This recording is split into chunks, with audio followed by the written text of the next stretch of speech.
ಅಮೆರಿಕದ ಬೋಯಿಂಗ್ ಕಂಪನಿಗೆ ಸೇರಿದ ಈ ವಿಮಾನ ಏನದಲ್ವಾ, ಬೋಯಿಂಗ್ ಕಂಪನಿಯ 737 ಮ್ಯಾಕ್ಸ್ 8ನ ಈ ವಿಮಾನ ಏನದಲ್ವಾ, ಈ ವಿಮಾನ ಡೆನ್ವರ್ ಅಂತಾರಾಷ್ಟ್ರೀಯ ವಿಮಾನದಿಂದ ಮಿಯಾಮಿಗೆ ಹೋಗ್ಬೇಕಾಗಿತ್ತು. ಈ ವಿಮಾನ ಹೋಗಲು ಎಲ್ಲಾ ರೀತಿಯ ಸಿದ್ಧತೆ ಕೂಡ ನಡೆಸಿತ್ತು. ಈ ವಿಮಾನ ಏನದಲ್ವಾ, ಈ ವಿಮಾನ ಡೆನ್ವರ್ ಅಂತಾರಾಷ್ಟ್ರೀಯ ವಿಮಾನದಿಂದ 173 ಪ್ರಯಾಣಿಕರನ್ನು ತುಂಬಿಕೊಂಡು ಲ್ಯಾಂಡ್ ಆಗ್ಬೇಕಿತ್ತು. ಈ ವಿಮಾನ ಟೇಕ್ ಆಫ್ ಆಗಿ ಮಿಯಾಮಿಗೆ ಹೋಗ್ಬೇಕಾಗಿತ್ತು. ಆದ್ರೆ ಲ್ಯಾಂಡಿಂಗ್ ಗೇರ್ ನಲ್ಲಿ ಸಮಸ್ಯೆ ಕಂಡು ಬಂದು ಲ್ಯಾಂಡಿಂಗ್ ಗೇರ್ ನಲ್ಲಿ ಬೆಂಕಿ ಕಾಣಿಸಿಕೊಂಡಿತ್ತು. ಆದ್ರೆ ವಿಮಾನದ ಒಳಗಡೆ ಇದ್ದ ಪೈಲಟ್ ಗಳು ಎಚ್ಚೆತ್ತುಕೊಂಡ್ರು. ಈ ವಿಮಾನ ಏನಾದ್ರೂ ಟೇಕ್ ಆಫ್ ಆಗಿದ್ರೆ ಮೊನ್ನೆ ನಮ್ಮ ಅಹಮದಾಬಾದ್ ನಲ್ಲಿ ಆಗಿತ್ತಲ್ವಾ, ಅದೇ ರೀತಿಯ ಇನ್ನೊಂದು ದೊಡ್ಡ ದುರಂತವೇ ಆಗ್ತಾ ಇತ್ತು. ಈ ಘಟನೆ ನಿನ್ನೆ ಆಗಿದೆ ಅಂತ ಹೇಳಲಾಗ್ತಾ ಇದೆ. ನಿನ್ನೆ ಅಂದ್ರೆ ಶನಿವಾರ ಅಲ್ಲಿನ ಸ್ಥಳೀಯ ಕಾಲಮಾನ 2:45ಕ್ಕೆ ಈ ಘಟನೆ ಆಗಿದೆ ಅಂತ ಹೇಳಲಾಗ್ತಾ ಇದೆ.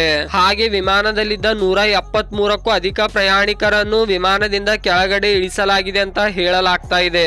ಈ ವಿಡಿಯೋ ನಿಮಗೆ ಹೇಗೆ ಅನಿಸ್ತು ಅಂತ ಕೆಳಗೆ ಕಾಮೆಂಟ್ ಮಾಡಿ. ಇದುವರೆಗೂ ಸಬ್ಸ್ಕ್ರೈಬ್ ಮಾಡದಿದ್ರೆ ಸಬ್ಸ್ಕ್ರೈಬ್ ಮಾಡಿಕೊಳ್ಳಿ.